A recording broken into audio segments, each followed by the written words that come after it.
हाँ, आज का टॉपिक है अपना प्राथमिक क्रियाएं, प्राइमरी एक्टिविटीज। क्या है? प्राथमिक क्रियाएं। प्राथमिक क्रिया का लेसन के शायद एक वीडियो में जाएगा नहीं, क्योंकि काफ़ी बड़ा लेसन है, तो 2-3 वीडियोस बन जाएंगे, पर हम इसको पूरा क्लियर करेंगे। यहाँ एक एक चीज़ पर आपको ध्यान देना है, क्योंकि अंदर से प्रश्न पूछे जाते हैं। लास्ट ईयर का जो इस साल का पेपर था इसी तरह से था। मानव के वो कार्यकलाप जिनसे आय प्राप्त होती है वो आर्थिक क्रिया कहा जाता है। पहला प्रश्न यही बनता है कि आर्थिक क्रिया किसे कहते हैं? मानव की वो एक्टिविटीज जिससे इनकम होती है, आय प्राप्त होती है, उसे क्या कहते हैं? आर्थिक क्रिया कहा जाता है। और आर्थिक क्रियाओं को मुख्य रूप से 4 भागों में बांटा गया: प्राथमिक, द्वितीयक, तृतीयक और चतुर्थक। इन चारों के अपने लेसन में, अलग अलग लेसन में डिटेल से हम पढ़ेंगे, बताया गया है। तो ये भी है कि आर्थिक क्रियाएं कितने भागों में बांटा गया है? 4 या 5। पंचम क्रिया भी होती है इसमें, अपने लेसन में दे रखा है, इसमें यहाँ 4 दे रखा है। प्राथमिक क्रियाएं प्रत्यक्ष रूप से पर्यावरण पर निर्भर होती है, इसमें डिटेल से पढ़ेंगे वहां अलग अलग। ये प्रत्यक्ष रूप से पर्यावरण पर निर्भर होती है, वहीं से सामान लेके सीधे काम में लेना होता है, क्योंकि ये पृथ्वी के संसाधन जैसे भूमि, जल, वनस्पति, भवन निर्माण सामग्री, खनिजों के उपयोग के विषय में बतलाती। इस प्रकार इसके अंतर्गत क्या आता है? आखेट, भोजन संग्रह, पशुचारण, मछली पकड़ना, वनों की लकड़ी काटना, कृषि करना और खनन कार्य करना। प्राथमिक क्रिया के बारे में सीधा सीधा प्रश्न ये पूछा जाता है कि प्राथमिक क्रिया किसे कहते हैं? बहुत सारी विशेषताएं, 10 तरह की विशेषताएं हम इनकी लिखेंगे, जब डिटेल से पढ़ेंगे। दोनों का अंतर प्राथमिक और द्वितीय क्रिया करेंगे तब। लेकिन फिर भी आप देखो तो प्राथमिक क्रियाओं का संबंध है वो सीधे सीधे पर्यावरण पर निर्भर है, प्रत्यक्ष रूप से सीधे सीधे पर्यावरण पर निर्भर है। इसके प्रकार में क्या क्या आगे भाई? आखेट, शिकार करके खाना, फिर भोजन का संग्रहण, इकट्ठा कर लिया, कल ना मिले तो क्या खाएंगे, संग्रहण कर लिया। कृषि करना, खेती करना, मछली पकड़ना, पशुपालन, वनों से लकड़ी काटना, खेती करना और खनिज खनन का कार्य होता है। ठीक है। अब इसके मछली पकड़ने और कृषि करने का कार्य तटीय मैदानी भागों में निवासी क्यों करते हैं? छोड़ो इस बात को, ये नेक्स्ट आगे चलिए। ये देखो, प्राथमिक क्रियाकलाप में जो लोग संलग्न होते हैं उन्हें लाल कॉलर श्रमिक कहा जाता है। जितने प्रकार के कॉलर श्रमिक होते हैं हम उनकी लिस्ट बनाएंगे, जो लाल कॉलर, नीला कॉलर, सफ़ेद कॉलर जो भी है, और उसमें कौन सी टाइप के लोग आते हैं। मैंने एक शॉर्ट भी बनाया हुआ है, उसमें भी लिखा हुआ है, 30 सेकंड का है, उसमें सारी चीज़ें हैं। तो लाल कॉलर श्रमिक प्राथमिक क्रियाओं में संलग्न लोगों को कौन सा श्रमिक कहते हैं? कौन सा कहते हैं? लाल कॉलर श्रमिक। क्यों? कि ये घर से बाहर रहते हैं। क्यों रहते हैं? घर से बाहर रहते हैं। ये हो गया। अब है आखेट और भोजन संग्रहण। किसका कार्य है? कौन सी क्रियाकलाप का कार्य है? प्राथमिक का है ना, प्राइमरी का। तो मानव सभ्यता के आरंभिक युग में, आदिम काल में, मानव अपने जीवन निर्वाह के सभी वातावरण पर निर्भर रहता था। उसका जीवन निर्वाह 2 कार्यों से होता था। एक तो आखेट करता था, शिकार करता था, और दूसरा अपने समीप के जंगलों में खाने योग्य पौधे, कंदमूल आदि को एकत्रित कर लेता था। तो आप कहोगे कि प्राथमिक क्रियाकलाप में एक तो हो गया आखेट करना और भोजन का संग्रहण कर लेना, जो संग्रह करने योग्य भोजन होता था। ये उनके 2 काम होते थे आदिम काल में। आगे थोड़ा इसी प्राथमिक क्रिया में कुछ और एक्टिविटीज बढ़ जाएंगे। उन्होंने सोचा कि पशु को रखते हैं। शुरुआत में तो उनका सबसे पहला आदिम काल में कुत्ता सहयोगी रहा था, शिकार में मदद करता था। फिर पशुओं को पाल के उनका दूध खाना, इस तरह से काम होता है। आदिमकालीन समाज जंगली पशुओं पर निर्भर था। अति शीत, बहुत ज्यादा ठंडे और बहुत ज्यादा गर्म प्रदेशों के रहने वाले लोग आखेट द्वारा जीवन यापन करते थे। तकनीकी विकास के कारण यद्यपि मत्स्य का आधुनिकीकरण से युक्त हो गया है, तथापि तटवर्ती इलाकों में रहने वाले लोग अब भी मछली पकड़ने का कार्य करते हैं। आज भी मछुआरे हैं, तटीय इलाकों में मछलियां पकड़ते हैं। मछलियों का कारोबार बहुत बड़ा है। मछली का अवैध शिकार के कारण जीवों की कई जातियां या तो लुप्त हो गई है या संकटापन्न है, खत्म होने के कगार पर है।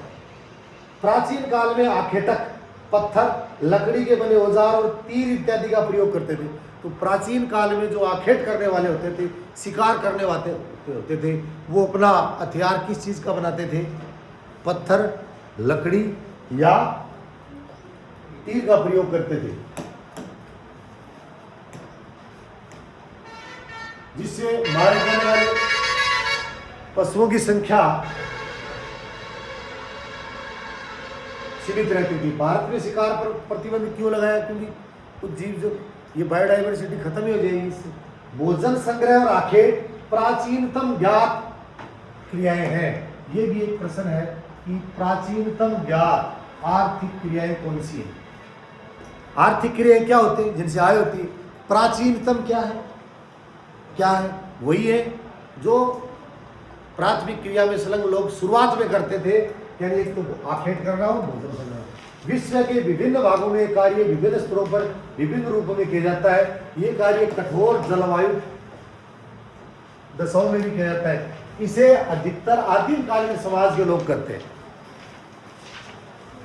ये लोग भोजन, वस्त्र और शरण की आवश्यकता की पूर्ति पशुओं, वनस्पति का संग्रहण करते हैं और इस कार्य के लिए बहुत कम पूंजी और निम्न स्तरीय तकनीकी ज्ञान की आवश्यकता होती है।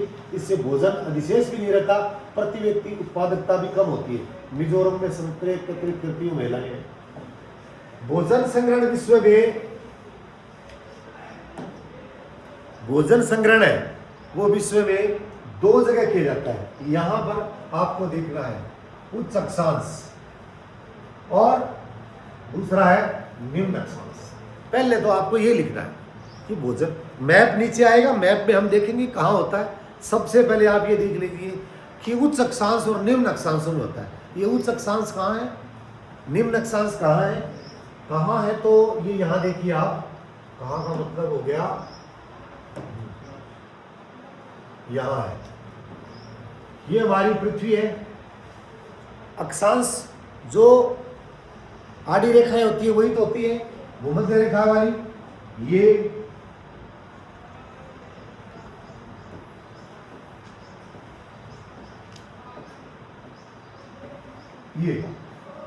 ये अक्षांश है। ये क्या है? अब ये ऐसा कह रहा है कि उच्च अक्षांश और निम्न अक्षांश। आप क्या समझते हो उच्च अक्षांश? उच्च अक्षांश का मतलब ये निम्न और ये उच्च, यही तो है। ये उच्च और ये निम्न, तो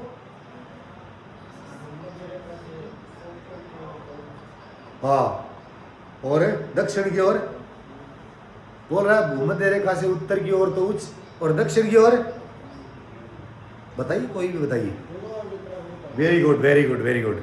ध्रुवों की तरफ, दोनों तरफ, यानी आप भूमध्य रेखा से इस साइड में जा रहे हो, इस साइड में जा रहे हो तो ये उच्च है, इधर ये भी उच्च है। चाहे आपको लगे ऐसा कि ये निम्न होगा, इधर ये इधर ध्रुवों की तरफ, दोनों तरफ ये उच्च है, ये उच्च अक्षांश है, ये उच्च अक्षांश है, ये है निम्न अक्षांश। ठीक है, और ये हो गया मध्य अक्षांश।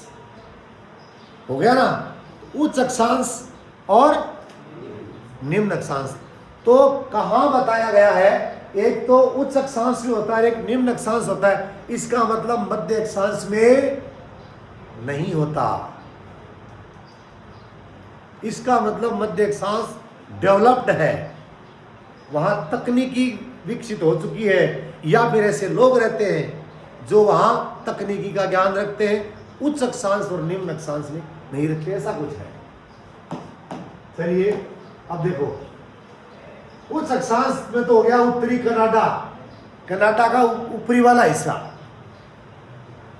यूरेशिया, कौन सा वाला? उत्तरी यूरेशिया, यूरोप और एशिया का ऊपर वाला भाग यूरेशिया। और दक्षिणी चिली, चिली है ना जो दक्षिण अमेरिका महाद्वीप के साइड में लंबी सी, तो दक्षिण वाली चिली, उत्तर वाली चिली नहीं, दक्षिण वाली चिली। दक्षिण वाली चिली तो उच्च अक्षांश में होगी, उत्तर वाली तो मध्य अक्षांश और में आ जाएगी ज्यादा, है ना? ठीक है।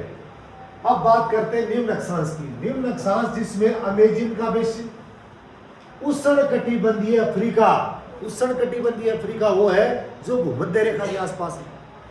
उष्णकटिबंध तो उसी को कहते हैं, उष्णकटिबंधीय क्षेत्र तो वही है जो भूमध्य रेखा के आसपास है, उसको ही तो उष्णकटिबंधीय कहते हैं।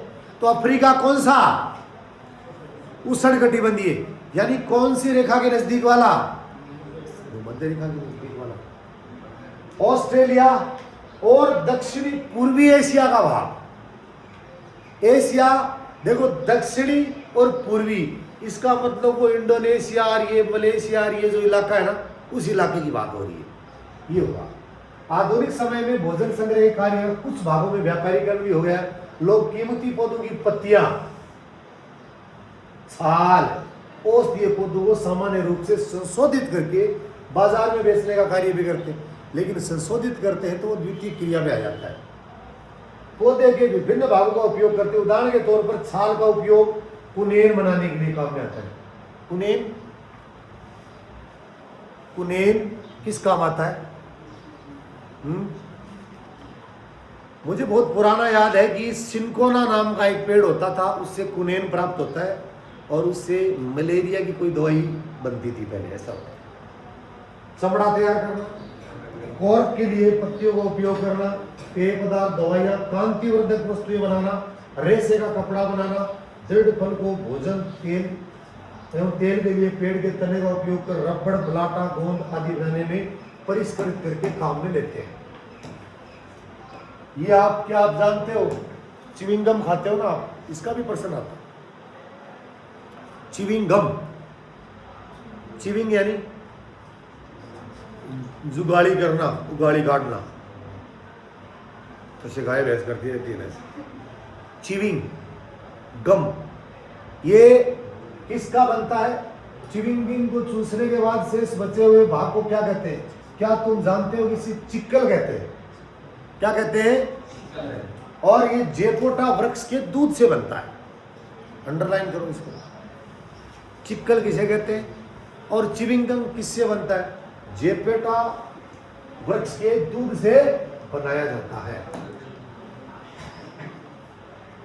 ये अपना मैप आ गया। चलिए अब इसमें लिखा है निर्वहन संग्रहण क्षेत्र। निर्वहन संग्रहण क्षेत्र कौन कौन से? ऐसे क्षेत्र जहां पे संग्रहण होता है। तो यहां पर ये जो इलाका दिया गया, देखिए कौन सा अक्षांश है? ये कौन सा अक्षांश है? ये उच्च अक्षांश है, क्योंकि ये आपकी भूमध्य रेखा है। ये भूमध्य रेखा है ना, ये भूमध्य रेखा है। उच्च अक्षांश में यहां तक तो अमेरिका है, ये कनाडा, उत्तरी कनाडा आया था ना उसमें, हमने पढ़ा था, किताब में है उत्तरी कनाडा। और उसके बाद में यहां से ऊपर है जो इसके ऊपर वाला उत्तरी यूरेशिया, उत्तरी यूरेशिया हो गया। इसके बाद में इसने दिया नहीं, यहां पर चिल्ली का ये हिस्सा, दक्षिणी चिल्ली, चिल्ली का दक्षिणी भाग, क्योंकि चिल्ली यही तो है, चिल्ली यही तो है। तो इसका ये इलाका हो गया, ये इलाका। अब जो निम्न अक्षांश है उनमें देखिए अमेजिन का बेसिन, ये किसका बेसिन है? आपके मैप में प्रश्न आ जाए अमेजन के बेसिन को बताइए, तो आपको यहां बताना है।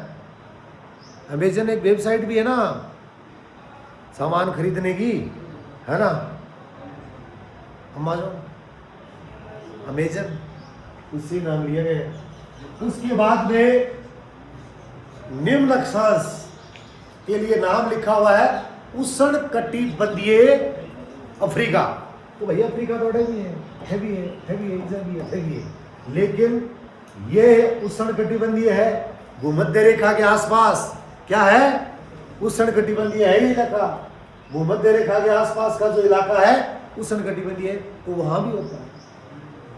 और ये थोड़ा ऑस्ट्रेलिया, फिर ये इलाका दक्षिणी पूर्वी एशिया, दक्षिणी पूर्वी एशिया हो गया। तो ये संग्रहण क्षेत्र हो गए। मैप मेरे हिसाब से आपको समझ में आ गया होगा, आ गया ना?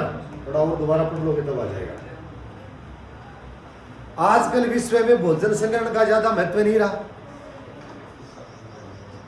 इन क्रियाओं के द्वारा प्राप्त उत्पाद विश्व बाजार में प्रतिस्पर्धा नहीं कर सकते। प्रश्न ये बनेगा कि आजकल विश्व स्तर पर भोजन संग्रहण प्रासंगिक नहीं रहा या अधिक महत्व नहीं रहा। कारण बताओ। कारण ये रहा कि आज के जो विश्व बाजार का जो उत्पाद है, विश्व बाजार का जो उत्पाद है उसके साथ ये प्रतिस्पर्धा ही नहीं कर पाता, उसकी जितनी वैरायटी नहीं मिलती। कई प्रकार के अच्छी किस्म व कम दाम वाले कृत्रिम उत्पादों ने उष्ण कटिबंधीय वन के भोजन संग्रह वाले समूह को स्थान ले लिया है। ठीक है, अब आगे पशुचारण है। पशुचारण दो तरह का होगा। पशुचारण दो तरह से होते हैं। पशुचारण के भी आपको दो हिस्से लिखने, एक तो चलवासी पशुचारण, एक वाणिज्यिक पशुचारण। चलवासी पशुचारण तो वो होते हैं जैसे अपने गांव में कुछ लोग भेड़ बकरियां या दूसरे तरह के पशु रखते हैं और फिर करते क्या है, यहाँ उनको चराते हैं। फिर यहाँ अगर उनके खाने पीने का मौसम के अनुसार ख़त्म हो जाता है, उस जगह से दूसरी जगह चल जाते हैं, फिर तीसरी जगह चले जाते हैं। बाड़मेर के जैसलमेर के यहाँ जाते हैं ना, भेड़ लेके आते हैं ना, चराते फिरते हैं। तो वो होता है चलवासी। चलवासी पशुचारण, चलते रहते हैं, स्थान छोड़ते रहते हैं वो। और वाणिज्यिक दूसरे वाले होते हैं। तो यहाँ चलवासी पशुचारण एक प्राचीन जीवन निर्वाह व्यवसाय रहा है, जिसमें पशुचारक अपने भोजन, वस्त्र, शरण, औजार और यातायात के लिए पशुओं पर ही निर्भर रहता है। और सबसे ज़्यादा मोबाइल फोन है ना, वो इनके ही काम में आता है। पहले बाड़मेर से निकला हुआ आदमी 2 महीने से अपने घर जाता था, यहाँ तक आ जाता था भेड़ बकरियों को चराते चराते। अब वापस भी वो चल के ही तो जाएंगे, है ना? कभी 5 किलोमीटर चले, कभी 10 चले, कभी 15 चले। 2-2.5 महीने से घर पहुंचते थे। जब तक वो वापस घर नहीं पहुंचते थे तब तक उनके घर वालों के पास कोई सूचना नहीं होती थी, ना उनको सूचना होती थी। घर पहुंचने के बाद पता चलता कि घर में सब ठीक ठाक, हाँ ठीक ठाक, तू भी ठीक है, और क्या हुआ ये बाद में पता चलता। अब मोबाइल पर लो, वीडियो कॉल, बदबारी अपनी भेड़ देख लो, इस तरह से दिखा देते हैं। पशुचारक अपने भोजन, वस्त्र, शरण पशुओं पर निर्भर रहता था और वे अपने पालतू पशुओं के साथ पानी, चारागाह की उपलब्धता, गुणवत्ता के अनुसार एक स्थान से दूसरे स्थान पर स्थानांतरित होते रहते थे। इन पशु वर्गों में अपने अपने निश्चित चारागाह क्षेत्र होते थे। भिन्न भिन्न क्षेत्रों में कई प्रकार के पशु पाले जाते हैं। अब आपको क्या करना है, अब आपको यहाँ थोड़ा सा ध्यान देना है। ये इसने ये बोला कि भिन्न भिन्न क्षेत्रों में कई प्रकार के पशु पाले जाते हैं। इसका प्रश्न आता है। प्रश्न क्या आता है? उष्ण कटिबंधीय अफ्रीका में क्या पाले जाते हैं? आपको लिखना है उष्ण कटिबंधीय अफ्रीका, आगे लिखना है, नोटबुक में लिखनी है ये चीज। आप नोटबुक में लिख गाय और बैल।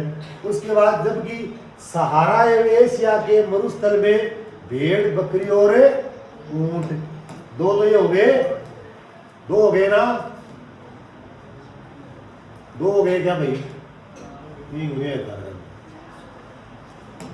हो गया क्या 2? बोलते क्यों नहीं हो? हाँ, पहला बताइए, उष्ण कटिबंधीय अफ्रीका में क्या? गाय और बैल। इधर आप लिख लेना उष्ण कटिबंधीय अफ्रीका।